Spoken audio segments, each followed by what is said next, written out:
talking about marketing resources, I've been looking in your background and speaking with you in the past. There seemed like there were stints at Brown Forman where you had pretty large internal teams, 15, 20 plus people, which I assume was maybe a bit less of a reliance on agencies. And then it looks like there were other stints in which you had a much leaner team of, less five or less, but you were leveraging, 7, 10 plus agencies. I'm kind of curious when you just think about resourcing, what frameworks do you use and or variables or factors come into play as you're building out your plan with regards to internal versus external resources, and are there certain functions like influencer management or creative agencies or packaging design that you always tend to bring in house versus ones that you always tend to contract out, or is it really all situational? I think it's a difference between there are two considerations. One is generalist versus specialist.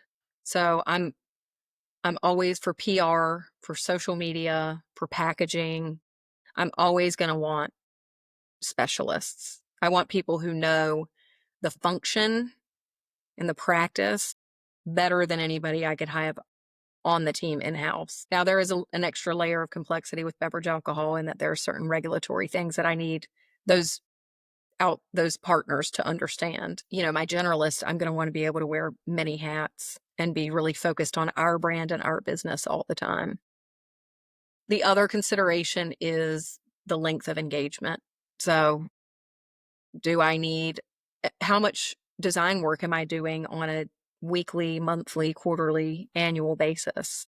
Can I base that on previous experience with this particular company or brand? Or is it a guess I'm making and like from a relationship building and quality of work and cost effectiveness perspective, does it make more sense to bring in somebody as a contractor or bring in somebody full time with benefits? Or does it make more sense to engage with somebody I might only need to talk to once or Yeah. twice a week?